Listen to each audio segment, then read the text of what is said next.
अस्सलाम वालेकुम, welcome back to my YouTube channel. उम्मीद करते हैं आप सब ठीक होंगे। जीएनएम एस्पिरेंट्स के लिए यहाँ पर जो है बहुत सारे डाउट्स थे, तो उन डाउट्स को क्लियर करने की कोशिश करेंगे। देखिए, फ़र्स्ट ऑफ़ ऑल बहुत सारे स्टूडेंट्स की यहाँ पर एक ही रिक्वेस्ट है सर, यहाँ पर जो है सिलेक्शन लिस्ट कब आएगा फ्रॉम जेके बोपी। जो हमारी जेके बोपी ने काउंसलिंग की recently, first round of counselling की इस जीएनएम की, जिसका लास्ट डेट यहाँ पर 2 सितंबर था। तो तब से लेकर अभी तक अगर हम देखें, यहाँ पर आपके जो है लगभग 15 डेज़ हो चुके हैं एंड आपको जो है अभी सिलेक्शन लिस्ट नहीं मिला। ठीक, तो इस बीच कि यहाँ पर बीएससी नर्सिंग की काउंसलिंग हुई थी and post basic BSc nursing की काउंसलिंग हुई थी, जिन दोनों का सिलेक्शन लिस्ट यहाँ पर रिलीज़ हुआ। And one another main thing कि जेके बोपी ने जो है बीएससी नर्सिंग का जब सिलेक्शन लिस्ट यहाँ पर इशू किया, आफ्टर डैट उन्होंने जो है उसको होल्ड पर रखा क्योंकि उस सिलेक्शन लिस्ट में थोड़ी सी प्रॉब्लम थी। देखिए, अगर वो होल्ड पर नहीं होता तो जीएनएम का अभी तक आपका सिलेक्शन लिस्ट रेडी हुआ होता। बट वो क्या करें, अभी जो है जो उन्होंने बीएससी नर्सिंग का होल्ड पर सिलेक्शन लिस्ट रखा हुआ है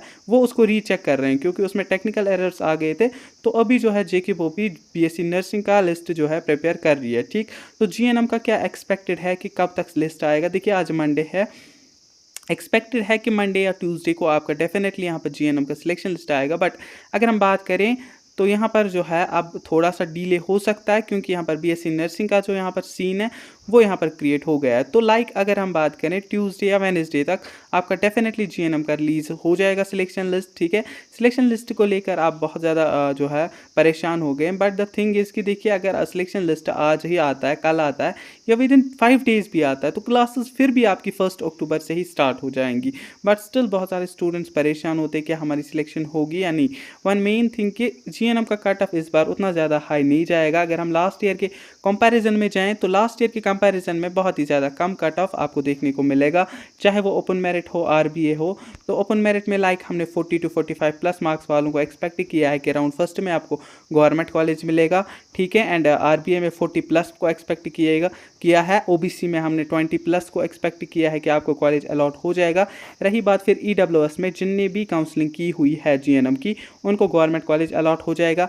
ST1 में जिनने भी यहाँ पर अच्छे से प्रेफरेंस में भी मेन मुद्दा रहता है। देखिए, अब काफ़ी बहुत सारा स्टूडेंट्स ये करेंगे, जीएनएम का जब सिलेक्शन लिस्ट आएगा तो उनको कम मार्क्स वालों को यहाँ पर कॉलेज अलॉट हुए होंगे गवर्नमेंट कॉलेज, बट उनको कुछ स्टूडेंट्स को नहीं हुए होंगे। बट मसला क्या होगा, मसला ये है कि आप जो है प्रेफरेंसेस यहाँ पर अच्छे से नहीं रखते हैं, आप हर एक कॉलेज को प्रेफरेंस में नहीं रखते हैं।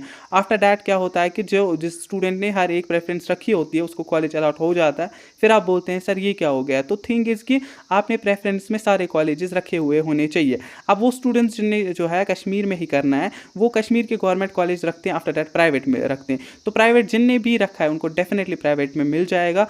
ऐसी बात नहीं है कि किसी ने अच्छे मार्क्स हैं तो पहले कश्मीर के गवर्नमेंट कॉलेज रखे, आफ्टर डैट प्राइवेट रखा है तो उनको प्राइवेट मिलेगा। नहीं, आपको सीरियल वाइज वो देखेंगे। अगर फॉर एग्जांपल किसी ने पहला जीएमसी श्रीनगर रखा है तो अगर इसमें सीट होगी वो आपको दे देंगे, फिर अनंतनाग रखा है तो वो दे देंगे अगर इसमें सीट होगी, फिर बारामूला, ऐसे करके वो हर एक कॉलेज पे जाएंगे, नंबर वाइज जाएंगे, तो आपको जो है सिलेक्शन यहाँ पर हो जाएगी। ठीक, फिर यहाँ पर अगर हम बात करें ST2 में भी जिनने भी अप्लाई किया हुआ है वो यहाँ पर उनको गवर्नमेंट सीट मिलेगी।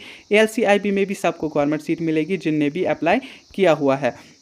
क्योंकि अगर हम बात करें यहाँ पर 2500 स्टूडेंट्स थे जिन्होंने यहाँ पर एग्ज़ाम दिया हुआ था। ठीक, इसमें से 2400 स्टूडेंट्स एलिजिबल थे क्योंकि माइंस वाले तो एलिजिबल थे नहीं। ठीक, तो इनमें से अगर हम बात करें काउंसलिंग कितने स्टूडेंट्स ने की होगी तो 1000 से लेकर 1500 तक स्टूडेंट्स यहाँ पर काउंसलिंग के लिए जाते हैं। आई थिंक 1000 स्टूडेंट्स ने ही काउंसलिंग के लिए अप्लाई किया होगा, जिसमें से काफ़ी स्टूडेंट्स ने खाली कश्मीर के कॉलेजेस रखे होंगे या खाली गवर्नमेंट कॉलेज रखे होंगे एंड कुछ स्टूडेंट्स ने प्राइवेट भी रखा होगा। तो डेफिनेटली जिसने भी अच्छे से रखा होगा एंड जिनके मार्क्स कम आ रहे हैं उन्होंने प्राइवेट रखा होगा तो डेफिनेटली आपको सीट अलॉट हो जाएगी। फिर अगर किसी स्टूडेंट को पहले राउंड में गवर्नमेंट सीट नहीं मिलती है, प्राइवेट सीट मिलती है, तो वो राउंड 2 में चेंज कर सकता है। गवर्नमेंट सीट मिलने के चांसेस उसको जो है राउंड 2 में फिर हो जाता है। ठीक, जो ही आपका सिलेक्शन लिस्ट आएगा हम आपको इन्फॉर्म करेंगे। टेलीग्राम की लिंक डिस्क्रिप्शन में है, व्हाट्सएप चैनल की लिंक डिस्क्रिप्शन में, वहाँ से जुड़ जाइए। जो ही आ जाएगा हम आपको फॉरवर्ड करेंगे एंड इस पर भी अपडेट करेंगे। एंड वन अनदर थिंग, इसके बाद आपका राउंड 2 भी हो जाएगा, आप टेंशन ना लें। राउंड 2 में फिर कटअप जो है आपका कम हो जाएगा एंड आफ्टर दैट जब भी राउंड 2 खत्म होता है फिर आपको डायरेक्ट एडमिशन का भी मौका दिया जाएगा जीएनएम में। या कोई ऐसा स्टूडेंट जिन्हें जीएनएम का एंट्रेंस ही नहीं दिया, वो भी डायरेक्ट एडमिशन के थ्रू जो है अप्लाई कर सकते हैं गवर्नमेंट कॉलेजेस में as well as private college में, क्योंकि जीएनएम का एडमिशन आपको जो है डायरेक्ट एडमिशन में 12th के मार्क्स पे दिया जाता है। एंड आपको कैटेगरी है तो उसमें ज़्यादा चांस रहता है कि आपको जो है जीएनएम कॉलेज में मिल जाएगा, गवर्नमेंट कॉलेज में as well as private college में भी।